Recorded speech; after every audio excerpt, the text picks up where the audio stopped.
Peuple du chemin du ciel, d'ici et d'ailleurs, bonjour. Nous sommes sur ce plateau aujourd'hui avec le pasteur Kessé. Pasteur, bonjour. Bonjour.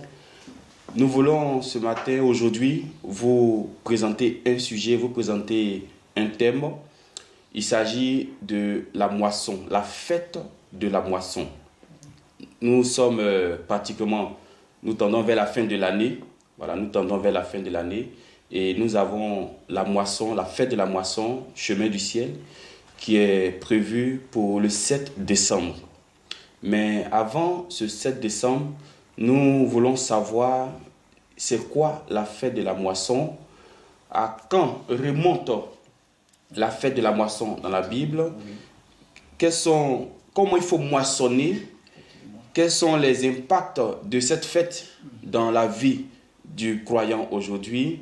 Donc, c'est tous ces sujets et nous savons que c'est aussi vos questions. Nous allons traiter pour permettre au peuple de Dieu d'être les deux pieds dans la fête de la moisson ce 7 décembre. Donc, sans plus tarder, nous allons poser la question au pasteur de nous situer, sinon de nous dire à quand remonte la fête de la moisson dans la Bible, dans la parole de Dieu. Amen. Donc, pasteur, vous avez la parole. Oui. Bonjour, peuple du chemin du ciel d'ici et d'ailleurs. Je suis le pasteur Kéké Barthélemy. Alors, nous allons répondre à votre préoccupation, mais surtout à partir de la Bible. Oui. C'est elle qui est la vérité, la parole de Dieu. La parole de Dieu. Donc, vous allez prendre votre Bible dans le livre de Lévitique, le chapitre 23, les versets 9 et 10. Lévitique chapitre 23, Versets 9 à 11. verset 9 à 11. Et puis le verset 15-16. Et le verset 15-16. Ainsi est situé. Nous allons lire la parole.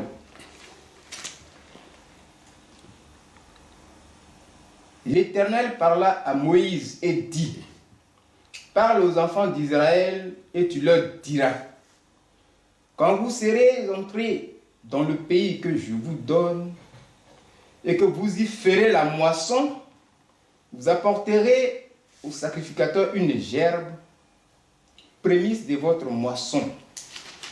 Verset 11. Il agitera de côté et d'autre la gerbe devant l'Éternel, afin qu'elle soit agréée. Le sacrificateur l'agira de côté et d'autre le lendemain du sabbat. Alléluia. Amen. On prend les deux versets 15 et 16. Depuis le lendemain du sabbat, du jour où vous apporterez la gerbe qui sera agitée de côté et d'autre, vous compterez 7 semaines entières. Vous compterez 50 jours jusqu'au lendemain du 7e sabbat. Et vous ferez à l'Éternel une offrande nouvelle. Voici la parole de Dieu. Donc, le thème de ce message, de cet enseignement, c'est la fête de la moisson. La fête de la moisson. Principalement la fête de la moisson. Il faut dire la fête, une fête, qu'est-ce que c'est même? Il faut comprendre les mots. Oui. La fête, qu'est-ce que c'est? C'est une cérémonie de joie, voilà, qui rappelle un événement particulier. Ça exprime une vérité. Alléluia. Amen. Ça, c'est la fête. Mais la moisson, qu'est-ce que c'est elle-même la moisson? Quand on prend la Bible, on a tous les lunettes, on va te dire que la moisson, c'est une récolte de plantes à graines. Les plantes à graines. En Côte d'Ivoire, les plantes à graines, nous avons le riz, le mil, puis le maïs et autres. Mais en Israël, c'est l'orge. Voilà. C'est la moisson des orges. C'est une plante à graines. Elle se fait par an. Donc c'est une fête qui se fait chaque année. Chaque année. Elle est donc biblique. Et c'est normal qu'on fasse cette fête-là à l'église. À l'église. Et elle fait partie des 7 fêtes de l'Éternel. Dieu a 7 fêtes. La Pâque est la première. Après la Pâque vient la deuxième fête qui est la fête des pains sans levain. La troisième fête, la fête des prémices dont on a parlé ici. Et la quatrième, la fête de la moisson qu'on appelle aussi la fête des semaines. On a dit 7 semaines. Oui. On l'appelle aussi, elle désigne aussi la Pentecôte, le plan spirituel. Donc voilà l'origine de cette fête. Maintenant, il faut qu'on aille à la parole. Oui. C'est Dieu, la Bible dit que Dieu a parlé à Moïse. Les enfants de Dieu étaient encore dans le désert. Il dit, quand vous allez arriver à Canaan, quand vous allez faire votre moisson, voilà comment vous devez faire. Elle concerne donc la semence d'une plante, les champs. Les gens vont au champ, ils vont aller au champ, ils vont arriver à Canaan. Ils vont faire un champ d'orge. Et en Israël, sur tout le territoire, ils font la semence le même jour. Sur tout le territoire. C'est comme en Côte d'Ivoire, personne ne doit commencer avant l'autre ou après. Donc une fois qu'ils ont mis les graines dans la terre, ils attendent. Quand ça produit. Ils attendent que les plantes donnent et puis ça soit mûr. Est-ce qu'on pourrait aussi dire que la fête de la moisson est une fête de reconnaissance? On va arriver là, c'est ça, on va arriver. Parce qu'il faut parler d'abord comment ça se fait au début, c'est à la fin. C'est la reconnaissance qui est l'offrande là, qu'on appelle l'offrande nouvelle. Vous voyez? Donc le début, ça c'est les prémices. Là c'est la fête de la prémisse, pas de ça on parle. C'est la troisième fête là. C'est ça qui est là. On prend tout le monde, personne ne doit aller au champ pour récolter. Vous attendez, le signal est donné un samedi, le sabbat.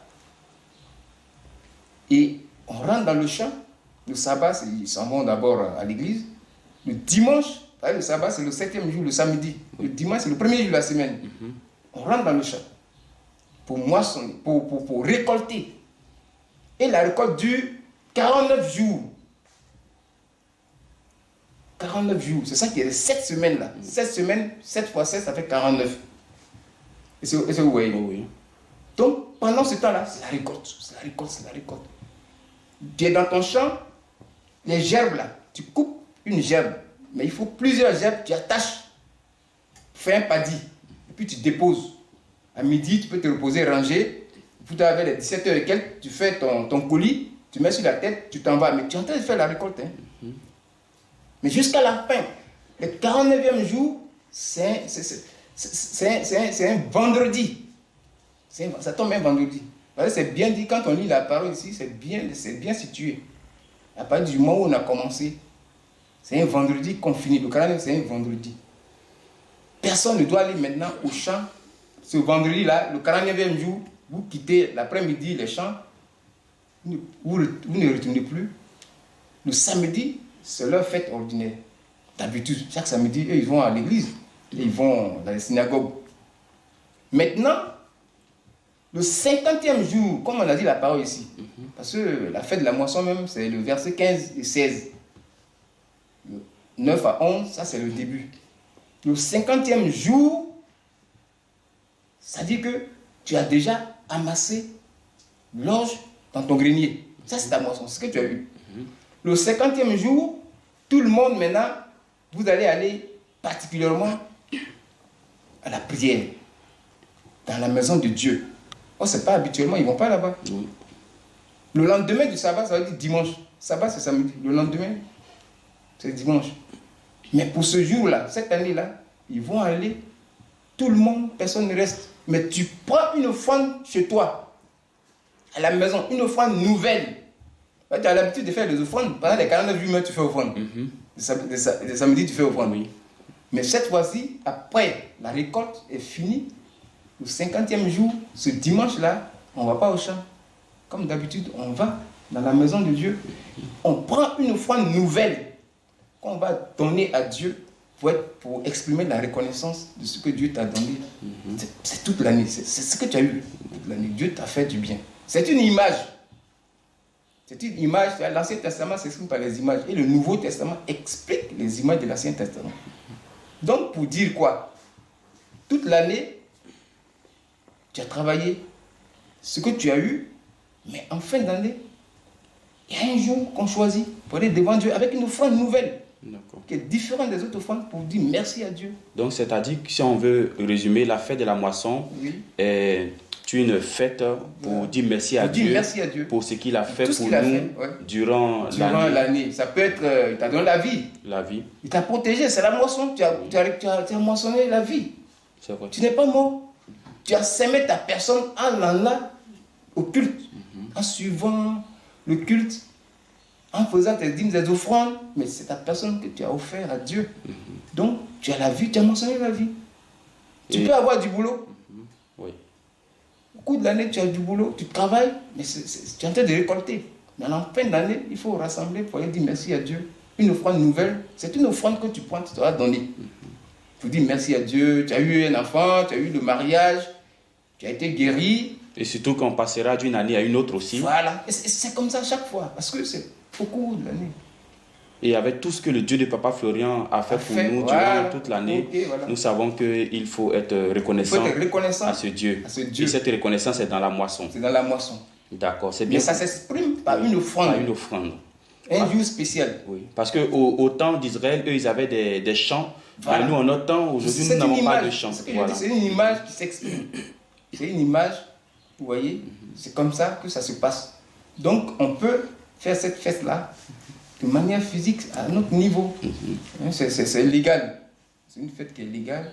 D'accord. Voilà. Donc, c'est une fête de reconnaissance. Une fête de reconnaissance. C'est une fête de réjouissance pour dire merci pour tous les bienfaits. Voilà. Au cours de l'année. Amen. Voilà. Toute nature de bien. Voilà. Parce qu'à leur niveau, Dieu peut donner un message à toutes les nations pour dire que c'est comme ça. Donc, maintenant. Donc nous, en notre temps, on peut venir avec une offrande. Une offrande nouvelle. Voilà, une offrande nouvelle pour dire une offrande qui est différente de ce que nous faisons habituellement. Voilà. Et je pense que ce 7 décembre, il y aura quand même des éléments qui vont nous permettre de sortir de l'ordinaire des cultes que nous avons eu précédemment. Voilà. Et à travers ces objets, ces éléments, chacun apportera un élément nouveau dans sa façon de donner à Dieu. Oui, effectivement. Ok. Donc Dieu qui est le premier donateur nous a donné la vie et en retour, nous devons lui être reconnaissants. Exprimer cette reconnaissance par une offrande. Par une offrande. D'accord. Et c'est cela, la fête de la moisson. La moisson de ce que tu as eu. Oui. La fête de ce que tu as eu, tu as amassé chez toi. La santé, tout ce que tu as eu, enfantement, guérison, tout ce que Dieu a fait dans la vie de chacun de nous. Oui. Voilà. Et est-ce que cette moisson peut avoir un impact dans la vie du croyant? Qu'est-ce que le croyant peut peut-être recevoir en participant à cette fête de la moisson? Effectivement, en participant à cette fête de la moisson, c'est que tu as obéi à Dieu. L'obéissance vaut mieux que le sacrifice. C'est vrai. C'est une obéissance à Dieu. Dieu dit c'est comme ça que tu dois faire. Tu as obéi à Dieu, mais Dieu est reconnaissant, mais il va te faire encore plus de faveurs. Il va encore agir plus. Amen. À partir de cette fête-là, tu donnes l'offrande, mais Dieu va encore déverser, il va multiplier ce que tu as là encore. C'est Dieu qui donne. Il est le Tout-Puissant. Voilà. Donc, gloire à Dieu. Vraiment, merci beaucoup, pasteur, pour cet enseignement. Donc, ceux qui se posaient la question, pourquoi il faut moissonner? Simplement parce que Dieu t'a donné la vie. Le Dieu de Papa Florian t'a donné la vie. Vous voyez, le sommeil, il est pour tout le monde. Mais le réveil, c'est un don de Dieu. Voilà, donc se réveiller chaque matin, c'est une victoire sur le monde des ténèbres. Amen. Et je pense que pour cela, nous devons dire merci à ce Dieu-là. Oui. Et comment moissonner? C'est avec nos offrandes, une offrande nouvelle, comme le pasteur l'a dit, une offrande nouvelle que tu apportes dans la maison de Dieu. Voilà, donc ça veut dire que ce 7 décembre, nous allons nous surpasser, c'est-à-dire que ça ne sera pas la même façon de donner qu'avant. Voilà, donc le 7 décembre, il y aura un moment particulier dans cette moisson. On pourra peut-être même prendre un objet qui coûte habituellement 3 000 ici, peut-être à 30 millions, ou à 10 millions, ou à X prix. Voilà, c'est une offrande nouvelle. C'est une offrande nouvelle. Et si quelqu'un se posait la question de savoir quand est-ce qu'il faut moissonner, nous mettons pratiquement nos fêtes de moisson à la fin de l'année, parce qu'on se dit que c'est tout ce que Dieu a fait pour toi au cours de l'année. Oui, mais effectivement, dans la Bible, c'est en fin d'année. En fin d'année. En fait.